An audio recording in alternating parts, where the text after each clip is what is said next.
get out of here.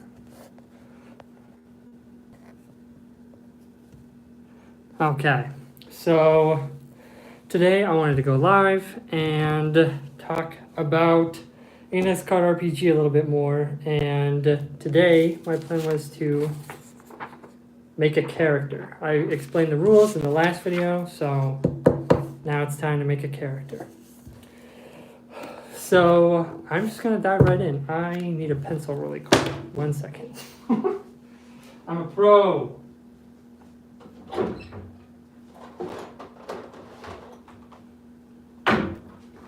Okay, so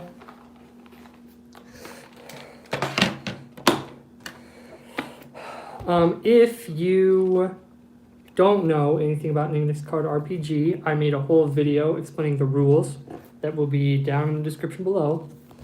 And I also have in the description where you can pick up the free quick start guide, which has like most of this book, like probably at least 2/3 of it. Or the actual physical book, which this physical book plus the PDF of this book costs $16.50 plus shipping on ICRPG. So it's really affordable, really great system. And we're gonna use it to make a character. So let's see. So we're gonna open up to the player's guide. There are 5 settings in this world that you can make characters in that have like options available already. There is Alfheim, which is like fantasy, standard high fantasy. Warp Shell, which is sci-fi. Ghost Mountain, which is weird western, like ghosts and undead cowboys and stuff. There's Vigilante City, which is superheroes, and then there's Blood and Snow, which is like a realistic, prehistoric, low or no magic setting. I think there's no magic in it. So yeah, there's 5 worlds that come in this book, and it's really easy to homebrew with it. I'm a sucker for fantasy, so today I would like to make a fantasy character using the Alfheim rules. I probably won't play a game with this character in the Alfheim setting, but I can use the Alfheim character classes and races and stuff to make it like a typical fantasy character with like. So I'm just going to follow this step by step and walk you through what I'm thinking. So step 1, who and what you are. So before you build anything, you need to come up with a concept. And then think of a cool name. So step 1, I want to make like a magic character. I think a magic character would be cool, so I can show a little bit of the magic system. I don't think I talked a whole lot about magic in the rules video. So I'll do some sort of wizard character. To make him interesting, I don't know what I'll do. Maybe I'll make the character and then see if something cool comes to me. So I'm gonna do this out of order, I guess. But I do know that I want to do like a magic user character. Next, choose your life form. So life form is like in other fantasy games, this would be the race, like elf, dwarf, human, that kind of thing. So the life forms of Alfheim are humans, dwarves, elves, Torton or Torton, which are lizard, how embarrassing, turtle people, or gerblins. Let me show you. I'm sure you know what an elf and a dwarf and all that looks like, but here are the Torton. And then here are the gerblins. So just this artwork is phenomenal through the whole book. What your life form does statistically is it gives you a +1 to 2 different stats. So like a human gets +1 to intelligence and +1 to charisma. Dwarf gets +1 to strength and +1 to con. Elf gets dex and charisma. Torton gets con and magic effort, so they're better at magic. And then Gerblin gets dex and gun effort. So maybe I want to be a Torton because I want to do magic. I'll roll for it. There's 1, 2, 3, 4, 5 life forms. So I'll roll a d6. If I get a 6, I'll re-roll it. So here we go. I'm going to use my golden d6. 4. That's a Taurian. Okay. Okay, so it looks like I'm gonna my life form will be Torten or Torterm. So I'll add. What's really nice about the character sheet is there are places to like when you're making a character, you instead of having like a stat of 18 that gives you a +3 in your roll or whatever, you just have the modifier, and so it has like a place to show where each of the modifiers come from. So under the life form part for, was it Constitution?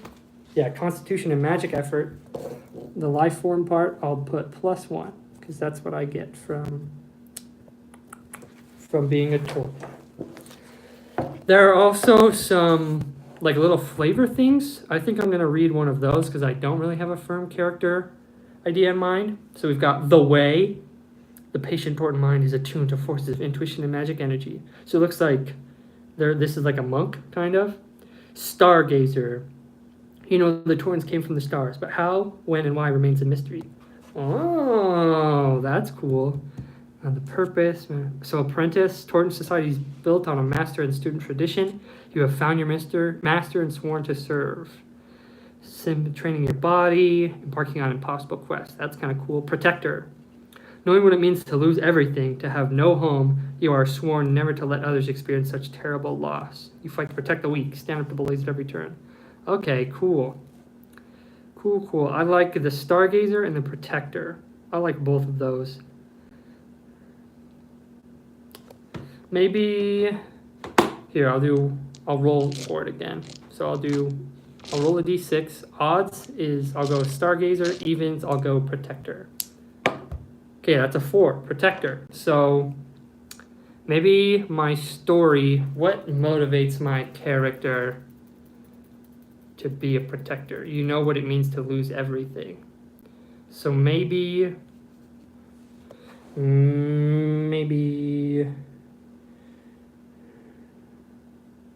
you would be a mysterious figure.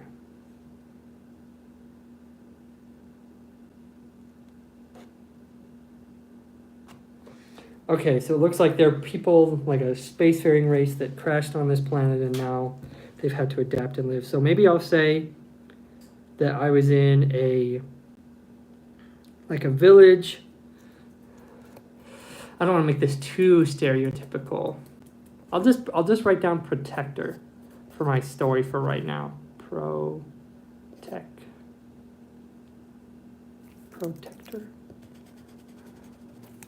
Protector. Cool. So Protector will be my story for now if I come up with something in a little bit. Okay, so that's the life form. Next, choose your type. This is your class. So this has a lot of the like typical fantasy classes, or at least the fantasy archetypes. It's got the warrior, a master of steel who can take a beating. The huntsman, a marksman with a knack for survival. A shadow, a master of stealth and subterfuge. A bard, an inspiring and devious tale teller.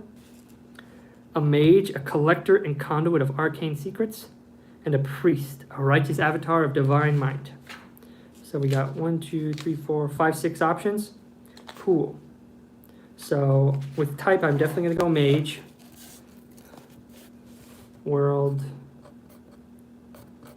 Halfheim, technically. And then type mage. Okay. Very, very cool. So the mage, I get to choose one of the starting abilities. Spell Scholar. If you find a written spell, gain an extra spell. Wild Power. Anytime you roll a max die, roll it again. That's cool. And then Dark Pact. Sacrifice any amount of your HP to boost any one roll. That's pretty cool. Dark Pact. it'd be an interesting kind of twist on the protector idea that he's like uses a little bit of like dark magic maybe to protect other people. I think that's an interesting character idea. So I'm going to go with starting ability, Dark Pact.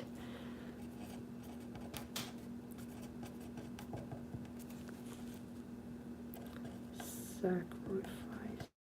I really appreciate how succinct all these abilities are. It's not like an entire paragraph. It's just one sentence. Sacrifice HP to boost any one roll. That's so nice. I really appreciate that. Okay, we've got also starting loot. Loot is a really important part of this game. So you get starting loot and then you get like a wider selection of loot. So starting loot, here we go. We've got an Astral Grimoire, which looks like a spell book. If I take the Astral Grimoire, I can gain any 3 intelligence spells. Memory Ring, gain any 3 intelligence spells, and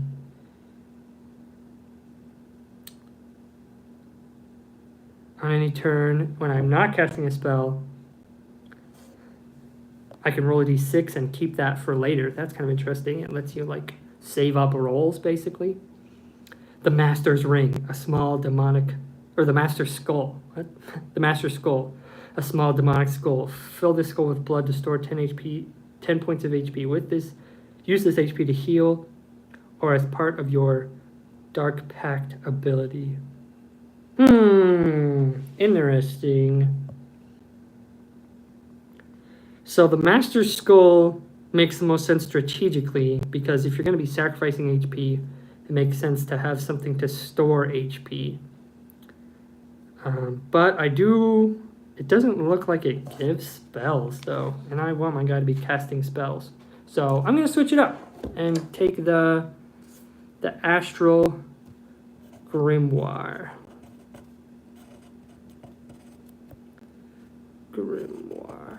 Cool. Astral Grimoire, which lets me choose 3 intelligence spells.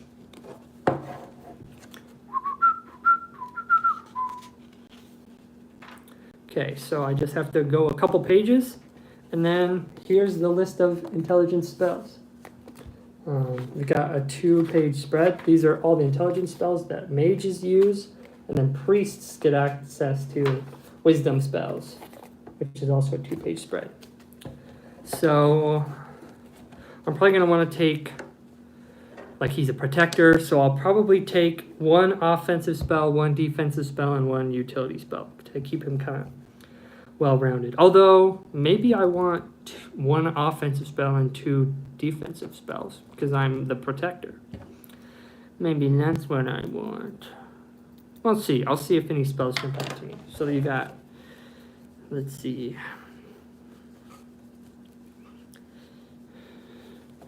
Death Nova. Whoa, with no roll. Overload your power and explode. Sacrifice any amount of HP. Add to 2d12 damage. All within far reach, roll defense to avoid. Dang. That would be a lot of like subtracting HP stuff.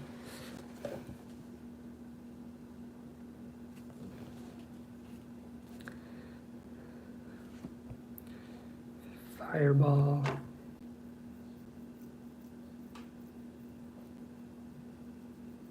Fire missile. A classic. Levitation.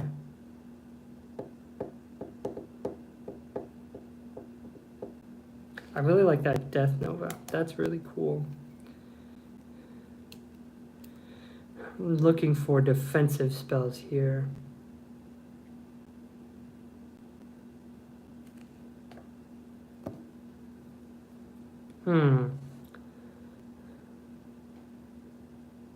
Blade Aura.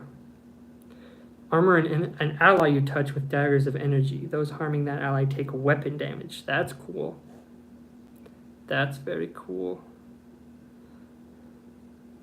Okay, I think I put these under powers. I'm not exactly sure where to put these. except for maybe next to my,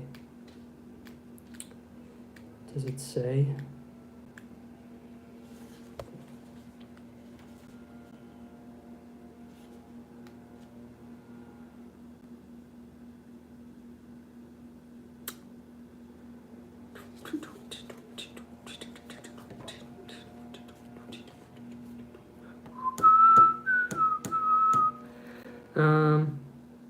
Let's see. Okay, well, I don't want this to take forever, so I'm just gonna write them in powers. And if that's wrong, I'll fix it later. So powers, I'll put blade aura.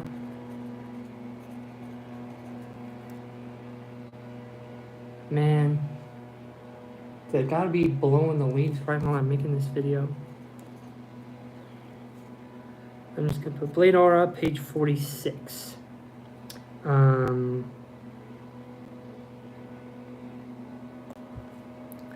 Touch ally.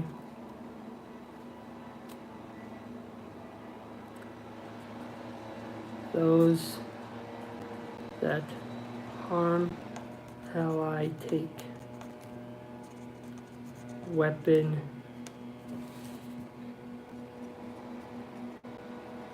Man, I hope that's not too loud for you guys, because that is really freaking loud for me. It's really not my favorite. Okay. Blade aura.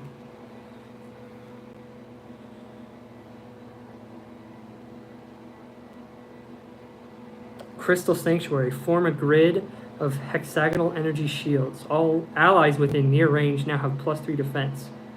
That's cool. I'm going to do that one too. Crystal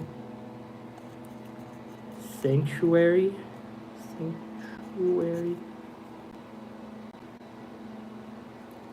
Also on page 46. Allies get +3 defense. Very cool. Okay, and then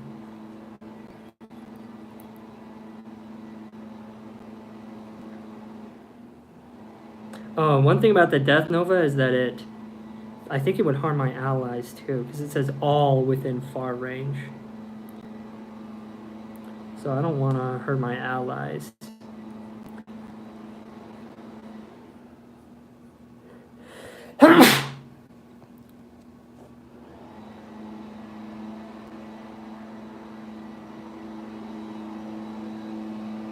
And maybe, okay, I want to get my offensive spell. So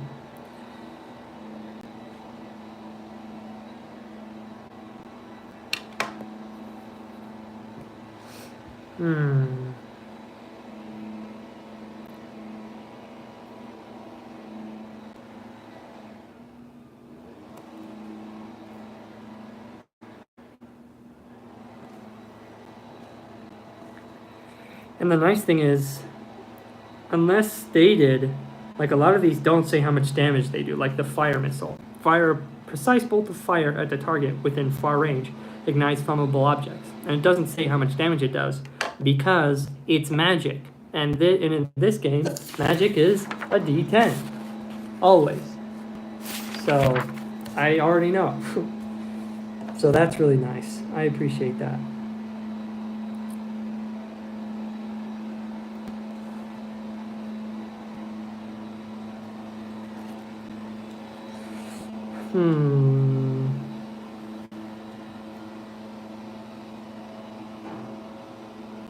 Lightning bolt. Unleash a crackling bolt with no roll. All targets within a straight line roll defense to avoid. Metal-clad foes take double damage. I like that. That's cool. We'll have that be our third spell.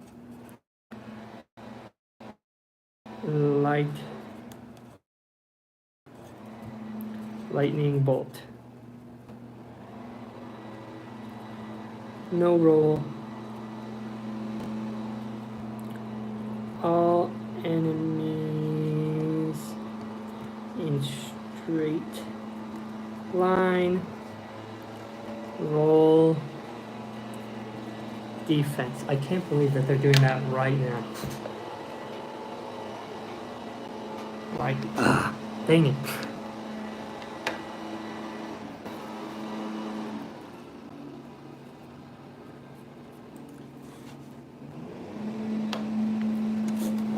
Okay, so that's my spells. And that's everything that I get from being a mage. So...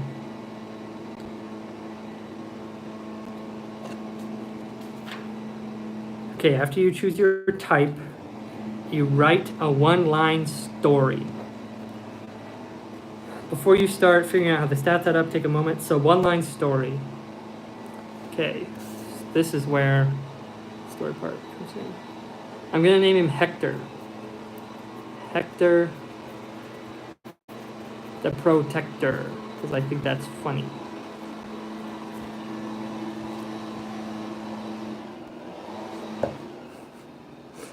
Okay. So one-line story. This isn't a backstory, a past. It's what is happening right now to this character.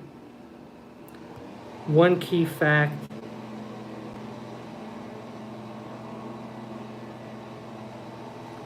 So at this point, something happened to Hector's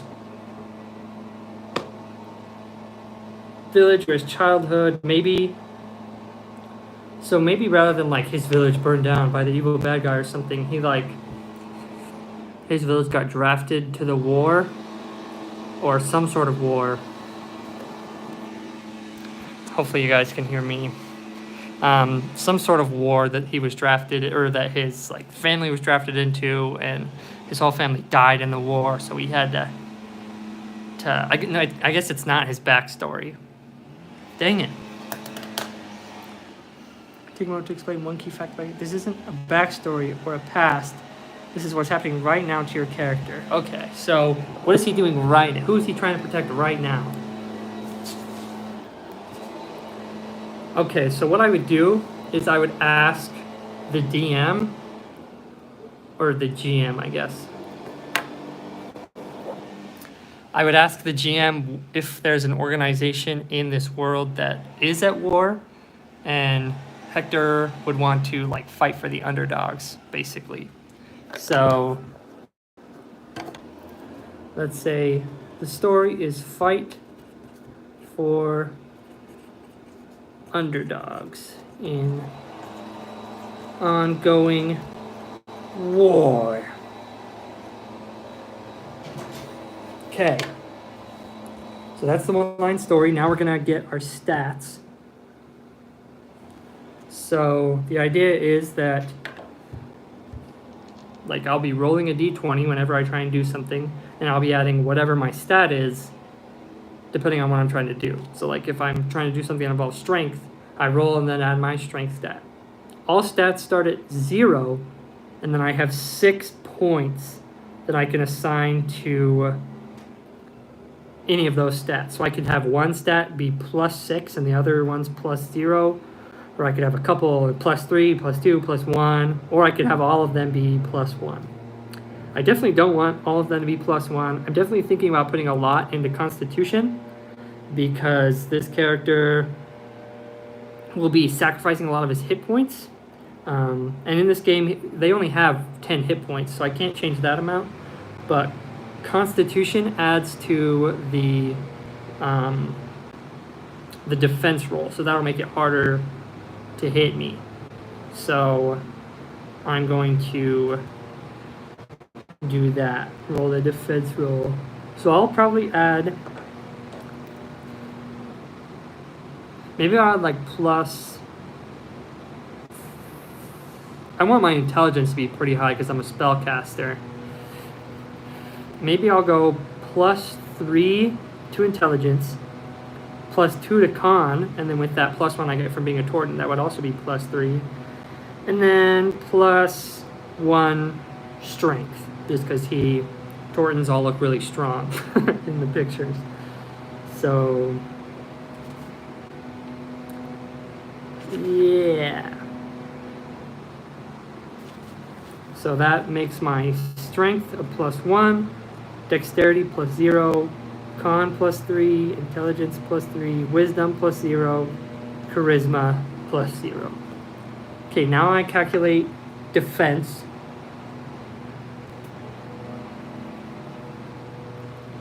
So when an enemy tries to hit me, it's 10 plus this score.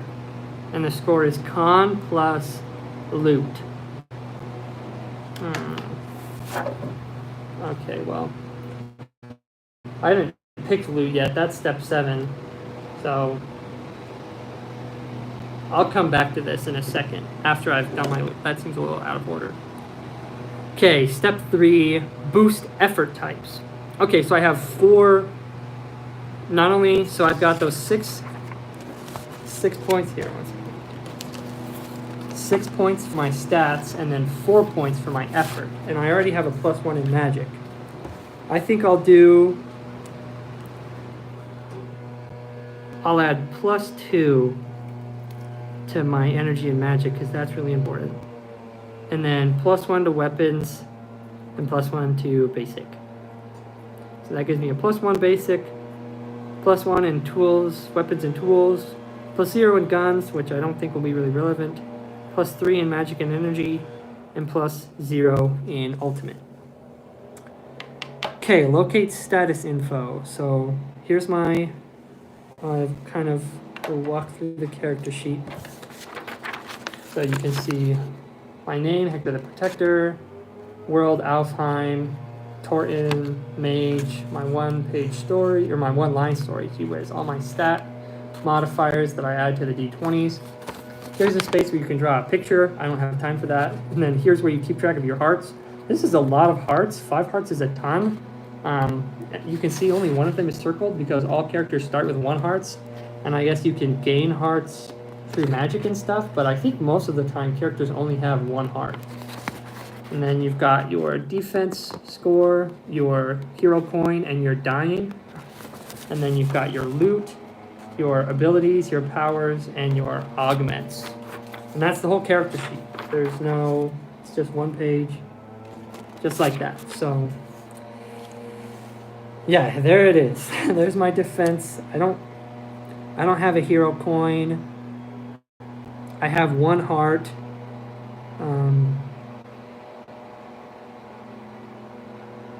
I don't have any masteries because I'm just level 1.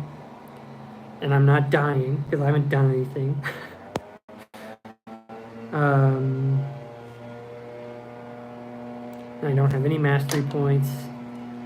So I don't think there's a second page to this, but I don't see where to record my mastery. Maybe I'm missing a page, but I don't think so. Does this have the character sheet in it?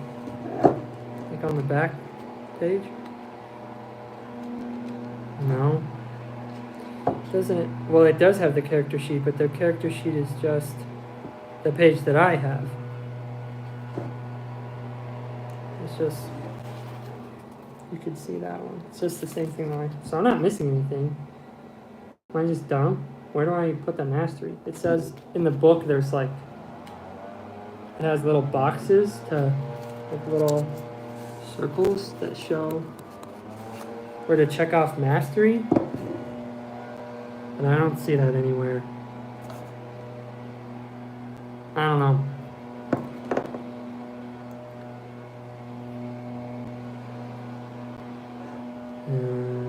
I see the circles by the loot, but that's to mark if it's equipped or carried. I don't see mastery anywhere. That's a little confusing. Maybe that's what this box is down here on the very bottom. Is to just mark mastery. That's what I would probably do, is I just put it on the bottom. Okay, record abilities. Choose 1 ability from your type. I already did that. Choose powers. Oh, powers are only for superheroes, it looks like. So I guess I'm supposed to put my spell somewhere else. Maybe I put that in abilities? I don't know. Augments, that's only for sci-fi. take 1 starting loot. I already did that. And then 4, take any 4 basic loot. Okay, step 7 now. We jump from step 5 to step 7. Also, these are not... There's 2 step 5s in here. Step 1 is who and what. Step 2 is core stats. Step 3 is boost your effort type. Step 4 is locate status info. Step 5 is to record abilities and choose powers. I guess it makes sense to have that under abilities, but it's funny that there's 2 step 5s. Okay, once I choose my basic loot, I think I'll be done. So basic loot is after the types, and it's a 2-page spread. This is what it looks like. It has like weapons and stuff on one side, and then like gear and armor on the other side. So I want to make this pretty simple. Adventurers pack definitely seems like a duh kind of thing to take. A torch, a bedroll, a scrap of jerky, apple, pipe, and a rope. This rucksack has been through so much, you're not sure what's inside. Yeah, so I'm going to take that. Adventurers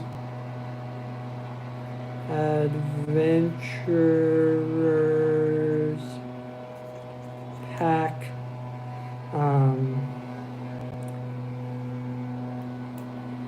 Probably some armor would be good, because although, does armor affect spellcasting?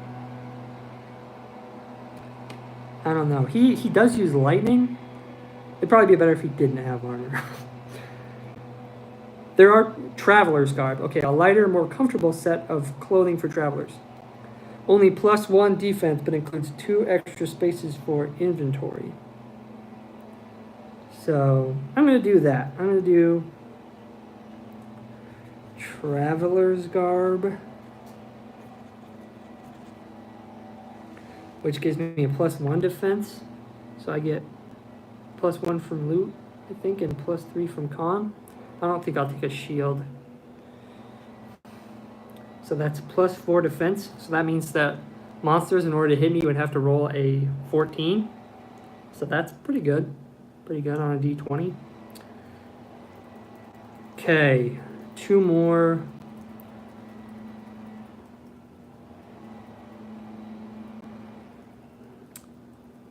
Sword and scabbard.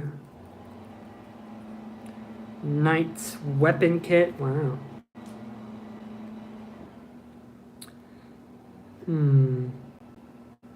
I'll probably just take the classic sword and scabbard. A trusty blade. Sword. Can't go wrong with a sword and scabbard. So, yeah. Sword and scabbard. And then, oh, I get +2 inventory space. I'm going to write that underneath in the loot. +2 because of my traveler's garb. Okay, that's 3. 1 more. I don't think I need another weapon. I could shoot spells. Healer's kit. Healer's case. Use this kit. Bandages. Heal 1 HP on an ally. That seems pretty good. I'll take that. Healer's kit. Seems someone who's trying to be helpful. Makes sense that they've got a healer's kit. And it sounds like I might have to use it on myself pretty often too. Healer's kit. Okay. Healer's case. Whatever. I'm not going to change it.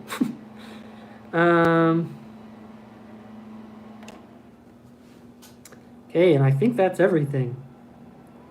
I think that is everything. So I got some spells, got the... Let me make sure. Let me check the character thing. Yeah, get loot.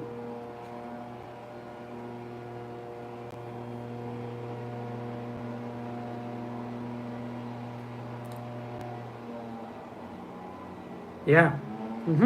That's everything. So in 34 minutes, I made a character. And the leaf blowers outside only made me go a little bit crazy. So there we go, Hector the Protector. Maybe I'll draw a picture for him later, but that's everything.